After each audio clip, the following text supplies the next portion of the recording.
बोलिए सद्गुरुदेव भगवान की।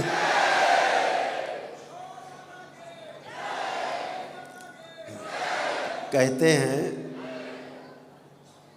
जो कोई पैदल चल के आता है तो थक जाता है। यहाँ तो उल्टा ही है।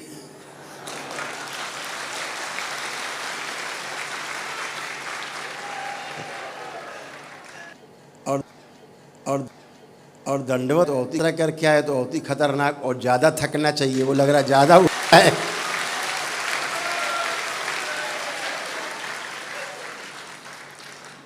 बहुत ऊर्जा है आप लोगों में।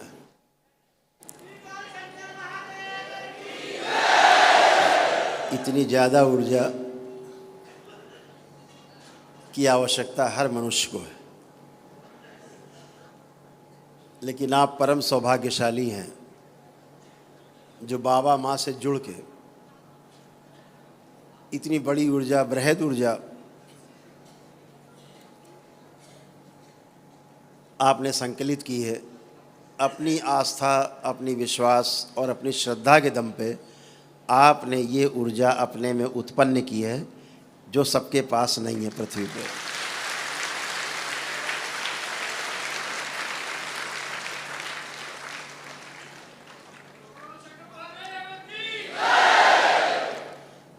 हम देखते रहते हैं, आपके वीडियो जाते हैं तमाम, लगभग हम रोज़ ही देखते हैं। आप लोगों पर नज़र रखते हैं।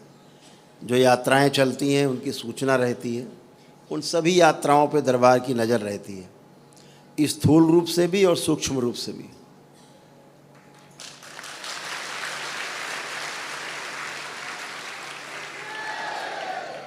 इसीलिए कई यात्राओं में, क्योंकि कई बीमार लोग भी यात्रा शुरू कर देते हैं, घर में कोई और नहीं करने वाला होता है तो आप करते हैं। रास्ते में तबीयत खराब होती है, किसी किसी के तो प्राण भी निकल जाते हैं रास्ते में। दरबार उनको पुणे से प्राणदान देता है और पुणे से जिंदा करके वापस दरबार लाता है।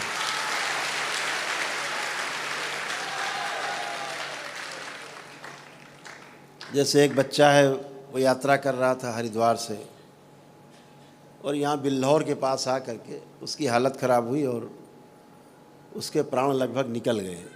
अस्पताल ले जाया गया तो वहाँ पे सूचना, डॉक्टर्स ने कहा कि इसके प्राण नहीं हैं, इसको घर ले जाओ। सुबह 5:30-6 बजे का टाइम था तो हमको सूचना मिली। हम तो जागते ही रहते हैं, तो पता लग गया। तो दरबार ने उसकी यहीं से वीडियो कॉल के द्वारा चिकित्सा की, तो वो डॉक्टर साहब के अस्पताल से उठ के खड़ा हो गया।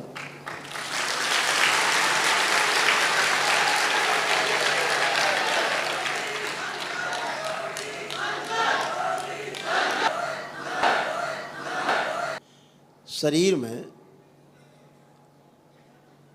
जो आपका जीवन रहता है, जो आपके अंदर बैठ के सुन रहा है, हमारे अंदर से बोल रहा है, आपके अंदर से हमारे अंदर के बैठ के देख रहा है चारों ओर, हम उस जीवन की बात करते हैं जो इस शरीर में रहता है, जिसके रहते शरीर जिंदा माना जाता है।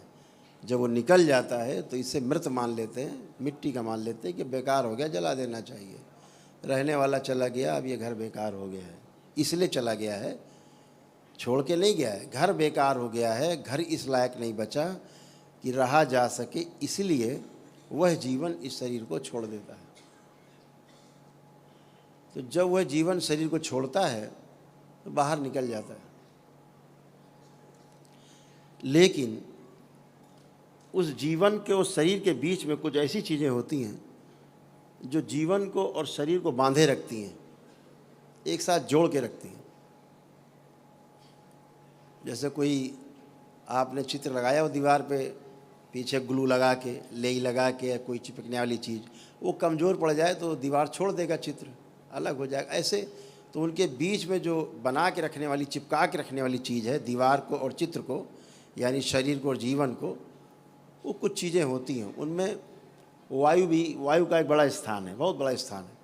आपको भोजन न मिले 6 महीना आप जिंदा रहोगे, आपको पानी न मिले 10-15 दिन तो भी आप जिंदा रहोगे।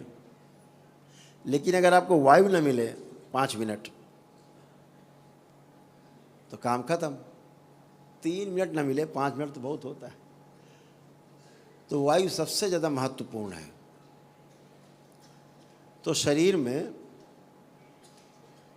सब कुछ रहता, हाड़ मांस रहता है, जल की मात्रा रहती है, सब कुछ रहता है।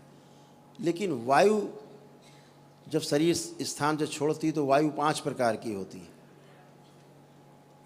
5 प्रकार की वायु होती है। जब जीवन शरीर छोड़ दिया होता है, छोड़ रहा होता है, बाहर निकलता है, तो सबसे पहले जो शरीर के अंदर से बाहर निकलने वाली जो वायु है उसका नाम है समान वायु। 5 प्रकार की वायु है। समान वायु, प्राण वायु, उदान वायु और व्यान वायु, ऐसे करके 5 वायु हैं, प्राण वायु। तो जब पहली वायु निकलती है तो पहली वायु का जो नाम है वो समान वायु है। वो शरीर से सबसे पहले छूटती है, बाहर निकल जाती। समान वायु का काम है जितने भी अंग पूरे शरीर में हैं, जितने शरीर में अंग हैं, एक अपान वायु होती सबसे आखिरी 5वीं वायु। तो जो सबसे महत्वपूर्ण वायु है उसका नाम है समान वायु। जितने भी अंग हैं शरीर में और जितनी भी वायु हैं उनको अलग अलग रखने का काम समान वायु करती है, समान रूप से उसको रखती है। तो सबसे पहले समान वायु निकल जाती है, जिससे सभी अंग प्रत्यंग की व्यवस्था बिगड़ जाती है। जो अंगों को अलग अलग रखती है, दूर दूर अंदर होते हुए भी अंग अलग अलग हैं, चिपकते नहीं एक दूसरे में, तो समान वायु का काम ऐसा है। पहले वो वायु निकल जाती है।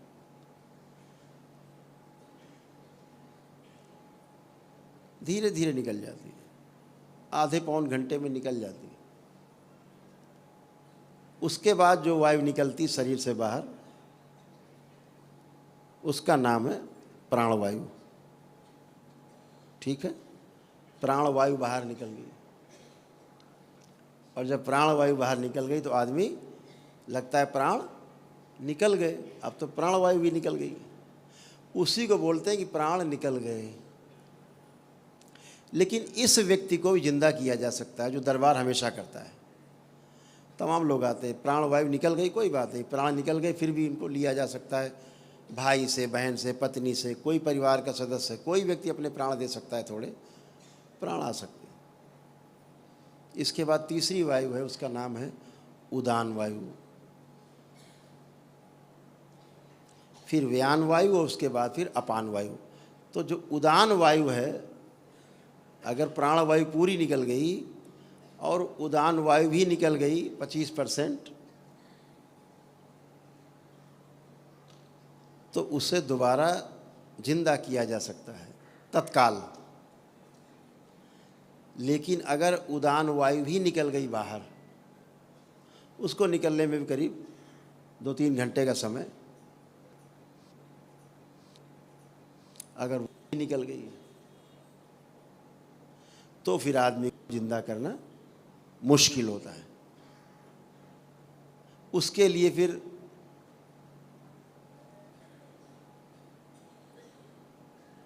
बहुत बड़ी प्रक्रिया की आवश्यकता है। वो तंत्र में वो सारी विधियां हैं जो 5 प्रकार की वायु निकल जाने के बाद भी जिंदा किया जा सकता है, वो है।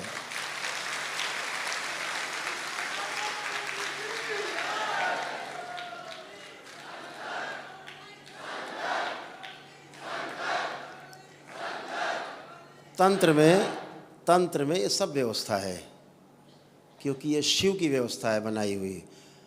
सृजन और संहार दोनों हाथ शिव के हैं, एक हाथ में सृजन है, एक हाथ में संहार है, दोनों ही शिव के पास है, इसलिए संभव है। ये तंत्र की विशेष विधियों से होता है। जैसे कहानी है, सत्य कहानी है, एक बादशाह था, उसने पूरे अपने लिखा है चरित्र में, स्वयं की लिखी पुस्तक है उसकी। उसने स्वयं लिखा है कि एक बार एक व्यक्ति आया, वो बंगाली था, और इनके उसके राज्य में उसने कहा कि मैं खानसामा हूँ, शेफ़, और बहुत अच्छा खाना बनाता हूँ। मेरा खाना अगर आप खाएंगे तो बनाया हुआ तो आपको अच्छा लगेगा। तो उस बादशाह ने कहा कि मेरे ख्याल से जहांगीर का शायद नाम आता है। तो उस बादशाह ने कहा कि ठीक, को देखा जाए। तो उसने एक बना करके खाना, सब्जी वब्जी बना खिलाई, तो बादशाह को इतना पसंद आया। उसने कहा, अरे इतना सुंदर और इतना अच्छा बनाने वाला खाना हमने पहली बार देखा, इतना अच्छा भोजन पहली बार किया। तो उसको बादशाह ने अपने रख लिया किचन में, रोज़ बढ़िया बढ़िया व्यंजन बनाकर खिलाता था। फिर जो वहाँ का मुख्य खानसामा था, जो मुख्य रसोइया, उसको बादशाह ने हटा दिया और उसको मुख्य रसोइया बना दिया, बंगाली दादा को। अब बंगाली मोशाय जो थे, वो बाबू मोशाय, वो मुखिया हो गए किचन के। और पहले वाला क्यों चुप बैठेगा, उसकी कुर्सी छीनी।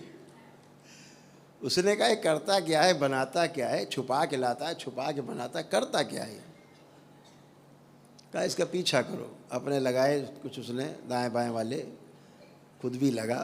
तो एक दिन उसने देखा कि प्रातः काल वो ब्रह्म मुहूर्त में जाता था,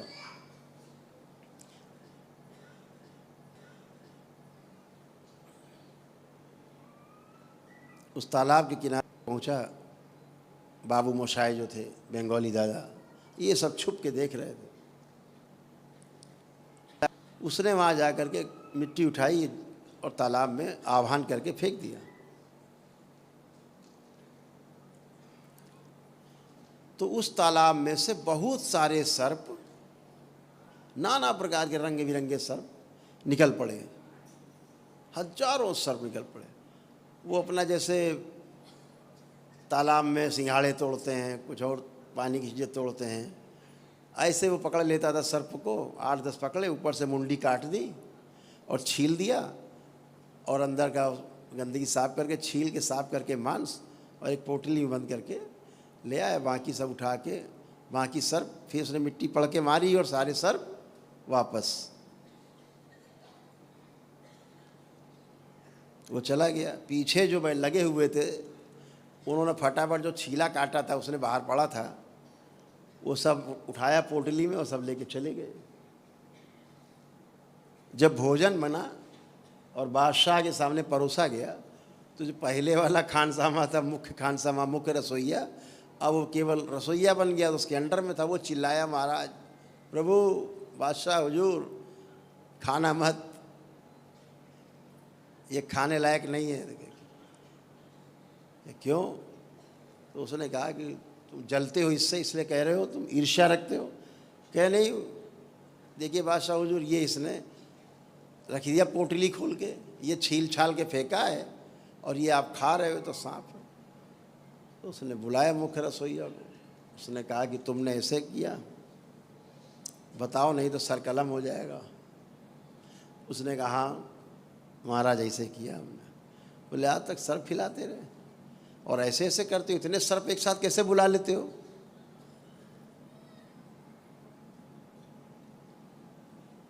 उसने कहा, महाराज, विद्या हमारे पास है, हम तो किसी भी सर्प को बुला ले सकते हैं, विद्या है। तो उसने कहा, अच्छा, तुम एक ही तुम्हारी कंडीशन है तुम्हारे प्राण छोड़ने की, कि अब तुम मेरे सामने सब ये करोगे। क्या क्या कर सकते हो? उसने सब बताया। तो उसने कहा, सबसे बड़ा सर्प बुला के दिखाओ, जो दुनिया में सर्पों का राजा हो, ऐसा दिखाओ। तो उसने कहा, महाराज, उसको बुलाना, हमारी जान चली जाएगी, हम मर जाएंगे। बोला, मर तो वैसे भी जाओगे तुम, जब नहीं दिखाओगे। दिखाओगे तो हो सकता है जिंदा भी रहो। कार्यक्रम वो जद्दोजहद हुई, या मर तैयार हो गया, मरता क्या ना करता। एक पहाड़ी थी, पहाड़ से करीब 500 मीटर 700 मीटर दूर उसने गड्ढे खुदवाए, बड़े बड़े नाला जैसा गड्ढा खुदवाया, खूब गहरा, पहाड़ तक। और सभी सभा लगी और जनता जनार्दन इकट्ठी हुई। तो उसने कहा हम आपको सर्प दिखाते हैं। तो जब उसने आवाहन किया तो तमाम प्रकार के सर्प आते थे, जाते थे, आते थे, जाते थे, आते थे, जाते थे, वापस पहाड़ों की तरफ आते थे, चले जाते थे। हजारों प्रकार के सर्प देखे। तो उसने कहा इन सर्पों का राजा भी तो दिखाओ। उसने कहा महाराज ये छोड़ दिया जाए। कहा नहीं, दिखाना पड़ेगा। तो उसने कहा बंगाली दादा ने कि एक शर्त है, क्योंकि हम मर जाएंगे पक्का है। वो आया और हम मरे, ये पक्का है। क्योंकि जो हुआ ये था कि जो नाली खोदी गई थी उसमें दूध भर दिया गया था, खूब पूरा दूध से लबालब भर दिया गया था। उसने कहा था दूध भरा होना चाहिए इसमें। और कुछ खील होती है, दीपावली में प्रयोग की जाती, धान की खील बनती है, वो डाली गई थी। क्योंकि सर्प को धान की खील बहुत पसंद है। दूध नहीं पीते, दूध पीना पसंद नहीं। दूध पी के तो सर्प मर जाते हैं। इसीलिए नाग पंचमी में सबसे ज़्यादा सर्पों की हत्या हो जाती है, सर्प मर जाते हैं दूध पी के। जितनी मरने वाली संख्या नाग पंचमी में है उतनी संख्या किसी दिन नहीं होती। तो क्या हुआ कि वो आखिरी में मरता क्या ना करता। तो उसने बादशाह से कहा कि एक शर्त है, तो हम उस सर्प के राजा को बुला सकते हैं, क्योंकि हम तो मर जाएंगे। तो फिर तो बोले एक ही शर्त है कि जब हम मर जाएं तो यहाँ पर पहले उस एक तेल का बड़ा कढ़ाई रखा दिया जाए, बहुत बड़ा कढ़ाव। एक भैंसा रखा जाए, बहुत बड़ा भैंसा, ताकतवर भैंसा। और जब मैं मर जाऊं तो भैंसे का पेट फाड़ दिया जाए, उसके अंदर से सब निकाल दिया जाए और हमको उसके अंदर डाल दिया जाए, भैंसे के पेट में, और सिल दिया जाए। और फिर उस भैंसे को उठा करके उस कड़ाह में, तेल में ऐसे रखा जाए, उसी में डूबा रहे वो भैंसा। बोले फिर क्या होगा। बोले फिर मेरी बहन रहती है बंगाल में, उस तो मैं मुझको बहन आ करके मुझको जिंदा कर सकती है, उसके ये शक्ति उसके पास है। हम भी कर सकते हैं। बोला उसने कहा कि हम भी कर सकते हैं जिंदा, लेकिन हम तो मर ही जाएंगे, तो अब जिंदा कैसे करेंगे। तो मेरी बहन कर सकती है। पता लिखाया, व्यवस्था की गई। तो उसने आह्वान किया तो सामने से पहाड़ जो है में दरार पड़ी, पहाड़ में फटा थोड़ा सा, और उसके बीच से एक सर्प निकला, बहुत मोटा ताज़ा सर्प। और उस सर्प के ऊपर एक छोटा सा सर्प बैठा हुआ था, यानी वो चल नहीं रहा था। उस सर्प के 3 फन थे, 3 फन का सर्प जो बैठा हुआ था। और जिस सर्प बैठा हुआ था वो सर्प चल रहा था, वो केवल बैठा था उस पर कुंडली लगाए। और जैसे उसने आकर के दूध में फुफकार मारी, क्योंकि वो दूध में ही खड़ा था, दूध में कमर तक खड़ा हुआ था। और जैसे दूध में फुफकार मारी, दूध खौला और वहीं वो काला पड़ गया और उसकी मृत्यु हो गई। ये लिखा हुआ है। तो उसको जैसे उसने कहा था वैसे ही बंद किया गया, भैंसे के पेट में तेल में रखा गया। फिर उसकी बहन आई महीने खाड़ में, 1.5 महीने में वहाँ से। फिर उसने आकर के उसको दोबारा से जिंदा किया। तो विधियाँ तमाम हैं, बहुत विधियाँ हैं। हमारे ऋषि मुनियों ने कुछ छोड़ा नहीं, सब करके डिब्बे में बंद करके दे दिया हम लोगों को। हम लोग डिब्बा ही नहीं खोलना जानते। अब डिब्बा ही नहीं खोलना जानते तो क्या जानोगे। तो ऐसी ऐसी तंत्र विधियाँ हैं कि, लेकिन विधियाँ हैं। अब अगर सोचते उसको भैंसे के पेट में ना रखा जाता, उसको ना तेल में रखा जाता तो मर जाता, उसकी बहन भी कुछ नहीं कर सकती थी। तो ऐसे ही जब समान वायु पूरी बाहर हो जाती है, प्राण वायु भी बाहर हो जाती है, यानी प्राण निकल जाते हैं, उसके बाद भी अगर उदान वायु थोड़ी सी 25% तक बाहर निकल जाए तब भी आदमी को जिंदा रखा जा सकता, किया जा सकता है। अगर उदान वायु पूरी निकल गई, व्यान वायु निकल गई, अपान वायु भी निकल गई, तो फिर उसे जिंदा करना थोड़ा मुश्किल काम है, उसके लिए बहुत बड़ी व्यवस्था है। और फिर अगर आदमी की उम्र पूरी हो गई है तो उसको जिंदा नहीं किया जा सकता। ईश्वर के यहाँ से विधान है, अगर अकाल मृत्यु है तो ही उस पर ये सारी प्रक्रिया की जा सकती। पूछते हैं गुरु जी, सब लोग पूछते हैं गुरु जी, सब लोग पूछते हैं गुरु जी कैसे जिंदा कर देते, तो हमने आज उसका रहस्य बता दिया आपको, ऐसे जिंदा हो जाता।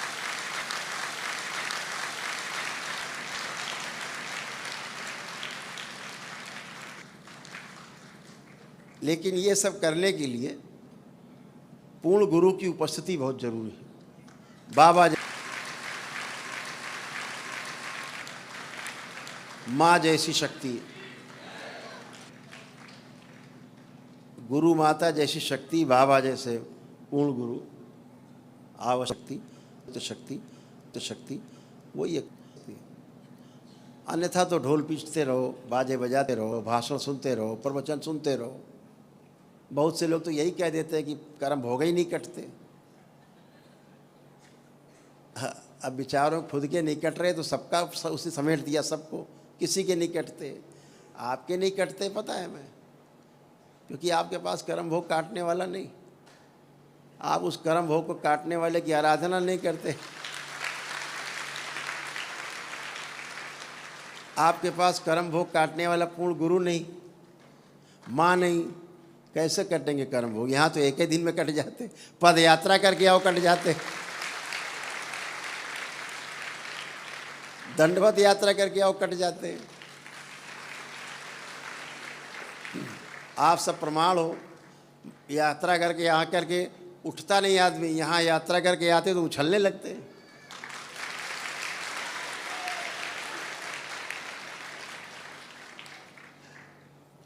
फर्क है।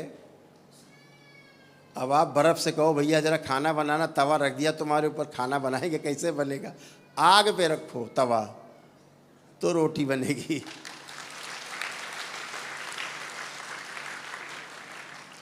तो वो आग भी तो होनी चाहिए। तो आप सबने इतनी बड़ी बड़ी यात्राएं करी, हम तो वीडियो देखते हैं, तो वीडियो देखते हैं तो फिर कभी कभी मन बहुत व्यथित हो जाता है आपकी यात्रा देख के, दंडवत यात्रा देख के बहुत मन व्यथित होता है।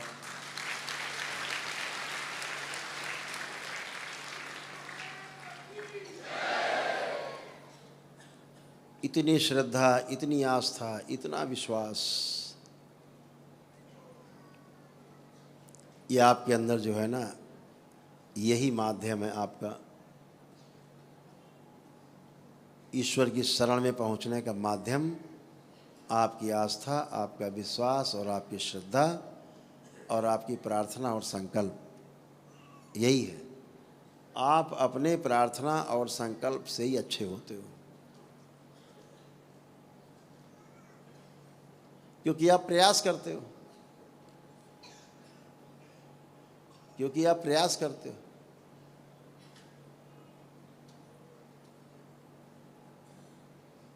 प्रयास नहीं करो और उसके फल की उम्मीद करो तो ठीक नहीं। कृष्ण भी कहते हैं ना,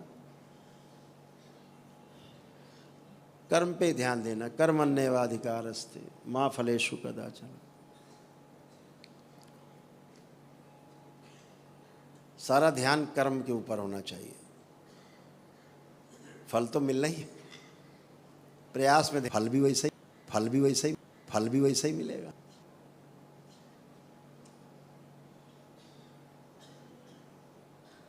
हर रूप अलग अलग है, ईश्वर के हर रूप अलग अलग हैं। जैसे कि विष्णु है, भगवान नारायण है, अलग अलग है, रूप अलग अलग है, शक्ति अलग अलग है।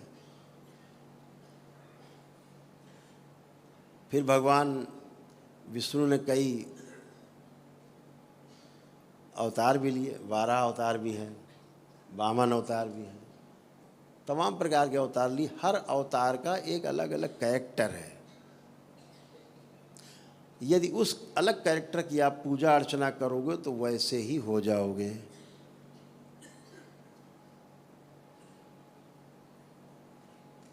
बिल्कुल वैसे ही हो जाओगे।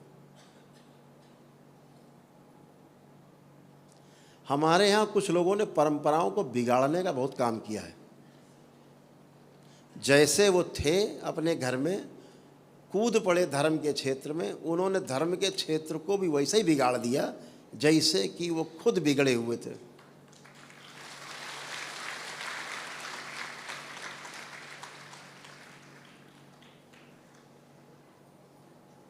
हमारे वेद कहते हैं, शास्त्र कहते हैं, बिना शादी किए संबंध रखना व्यभिचार की श्रेणी में आता है।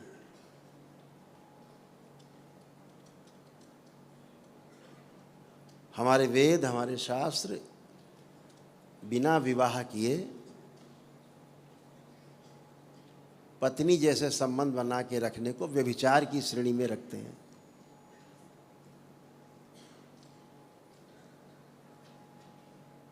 आपका घर हो, आपका बेटा हो, शादी हो गई हो और अपने घर में अपनी पत्नी के साथ फ़ोटो लगा के रखने की प्रथा तो हर जगह है। अगर पत्नी की फ़ोटो ना लगा करके वो कहे कि मेरी प्रेमिका है एक, उसके साथ फ़ोटो खिंचा घर में टांगे, कैसा लगेगा आपको? आपके पति देव आपकी फ़ोटो के बजाय किसी अन्य महिला की फ़ोटो लगा के घर में टांगे और फिर सबसे कहें पूजा करो इनकी। कितने तैयार हैं महिलाएं? हाथ उठाएं। नहीं तैयार? कोई नहीं?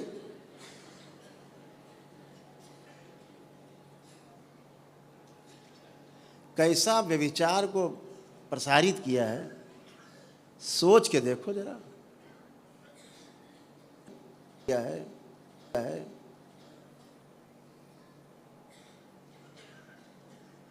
जिसको ऋषि मुनियों ने नकार दिया, स्वयं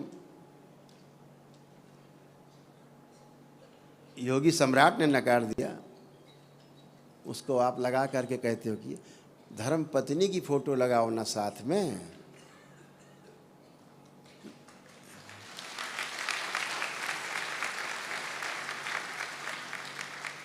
मर्यादा है, इसलिए शब्दों को हम बचा के बोल रहे हैं। बोलने का मन तो बहुत करता है।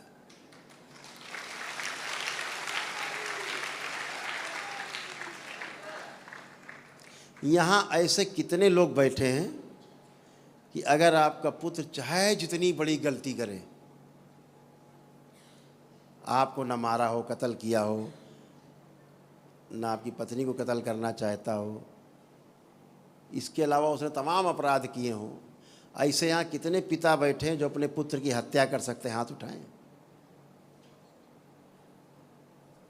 कोई नहीं कर सकता, लेकिन उन्होंने की। फिर भी आप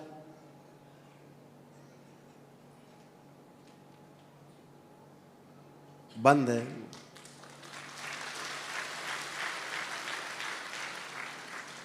बहुत कुछ कहना चाहते हैं, मर्यादा में रह के सब कुछ जानते हैं। मुक्ति का मार्ग नहीं है वहाँ।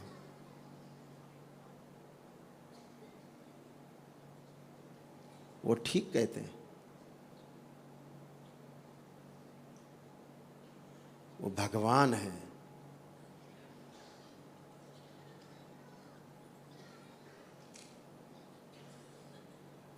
लेकिन कर्म भोग काटने की शक्ति केवल और केवल और केवल शिव के पास है, केवल शिव के पास।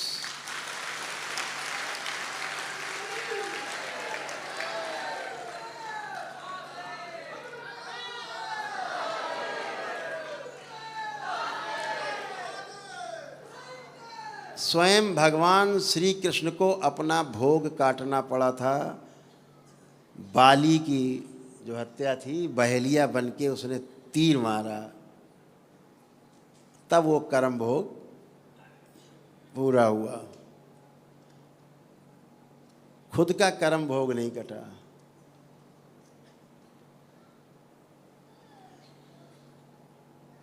उसको पूरी मर्यादा में दिखाया गया, बड़ी ईमानदारी से दिखाया हमारे महापुरुषों ने।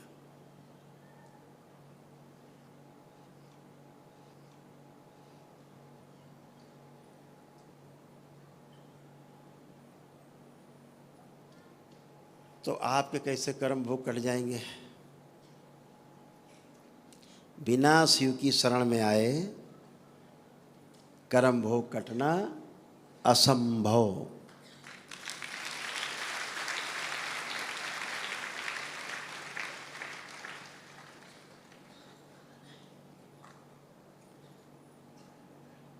भगवान श्री कृष्ण का वो स्वरूप जिसकी हम सभी लोग आराधना करते हैं, मैं स्वयं आराधना करता हूँ, वो विराट स्वरूप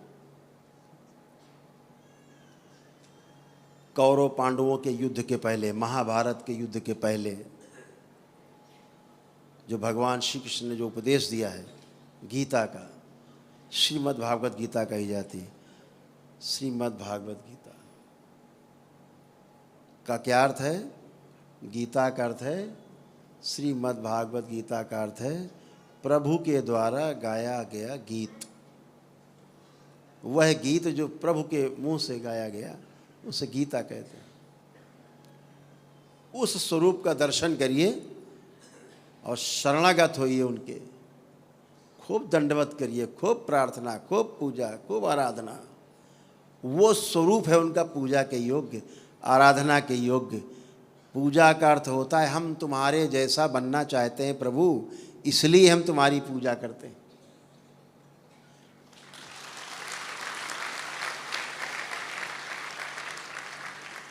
हम ऐसे किसी स्वरूप की पूजा नहीं करना चाहते, ना आप करना चाहते हैं जो आपको स्वीकार नहीं। आपको जो स्वीकार नहीं है उसकी पूजा आप कभी भी नहीं करना चाहोगे। तो हमेशा उस रूप की पूजा करो जो आपको स्वीकार हो।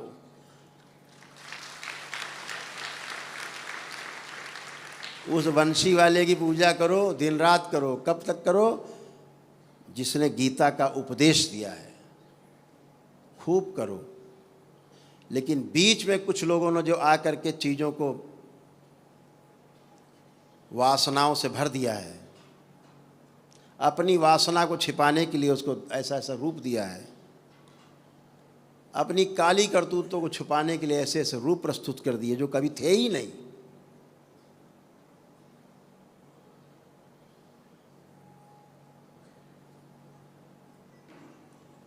तो हमेशा आराधना उसी की करनी है जो हमें स्वरूप स्वीकार हो। जैसे माँ का स्वरूप है पालने वाला, स्वरूप में है, अपने रूप में है, अपने रूप में है, स्वीकार। जैसे हमें बच्चे पढ़ने जाते हैं तो जब बच्चे पढ़ने जाते हैं तो माँ महाकाली की पूजा नहीं करते, वहाँ दुर्गा जी की पूजा वहाँ नहीं करते, वहाँ श्री दस महाविद्या की पूजा नहीं करते, वहाँ माँ सरस्वती की पूजा करते हैं।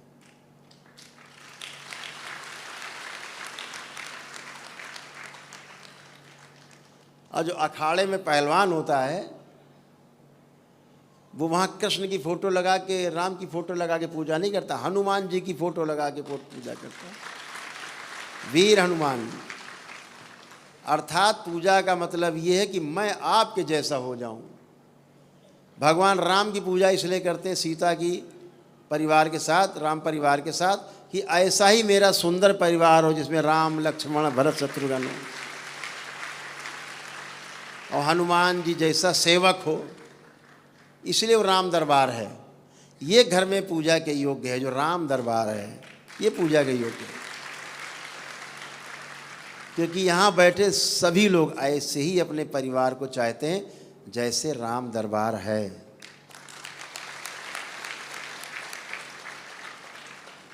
ऐसे कितने लोग हैं जो भगवान राम के साथ माँ सीता, भरत शत्रुघ्न, लक्ष्मण के साथ हनुमान जी नीचे बैठे सेवक की तरह। ऐसे कितने लोग जिनको ये रूप प्रिय है, हाथ उठाएं। देखो सबको प्रिय है, क्योंकि ऐसे ही सब लोग बनना चाहते हैं, जैसे वो श्री राम दरबार है।